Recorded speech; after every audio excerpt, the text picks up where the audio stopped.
बिस्मिल्लाहिर्रहमानिर्रहीम। अस्सलाम वालेकुम। आज मैं आपके साथ निहारी मसाले की रेसिपी शेयर करने जा रही हूँ। ईद पे आप इस मसाले को ज़रूर ट्राई कीजिएगा।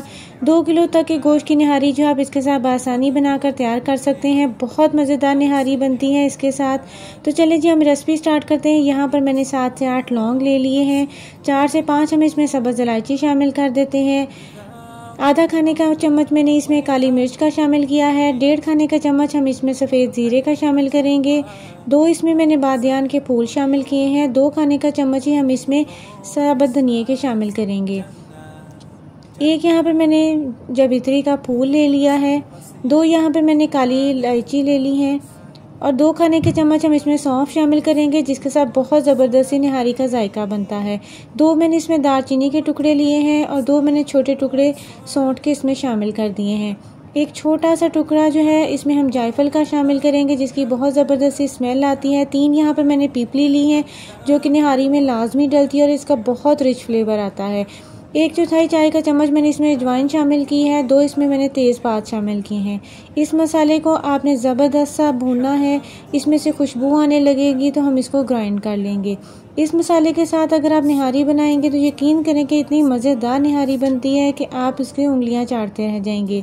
नमक या मिर्च आप अपने टेस्ट के मुताबिक इसमें शामिल कर सकते हैं। यहाँ पर हमने इसको बारीक पीस लिया था। अब हम इसमें कुछ मसाले शामिल करेंगे। 1 खाने का चम्मच मैंने नमक शामिल किया है। 1.5 खाने का चम्मच मैंने इसमें सुर्ख लाल मिर्च का शामिल किया है। आधा खाने का चम्मच मैं इसमें हल्दी शामिल कर रही हूँ और 1 खाने का चम्मच मैंने इसमें कश्मीरी लाल मिर्च शामिल किया है, जिससे इसका बहुत अच्छा सा फ्लेवर आ जाएगा और बहुत अच्छा सा कलर आ जाएगा। इसको हमने अच्छी तरह से मिक्स करना है। अब हम इसे एक साइड पर रख देते हैं। यहाँ पर मैंने चक्की का आटा ले लिया है, जो नॉर्मल हम गंदम का आटा इस्तेमाल करते हैं। 5 खाने के चम्मच है और बेसन यहाँ पर मैंने 3 खाने के चम्मच लिया है। इसको हमने अच्छी तरह से भूनना है। हल्की आंच के ऊपर हम इसकी हल्की सी भुनाई करेंगे। खुशबू आने लगेगी तो हम इसको उसी मसाले के साथ शामिल कर देंगे। बाज़ार के मसाले में तमाम इंग्रेडिएंट्स जो है पहले से शामिल होते हैं, इसको आपको बाद में डालने की बिल्कुल भी कोई ज़रूरत नहीं है।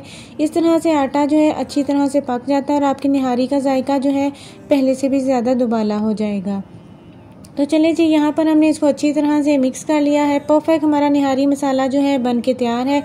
यहाँ पर मैंने आधा चाय का चम्मच टाटरी भी शामिल की है, जो निहारी में लाजमी शामिल की जाती है।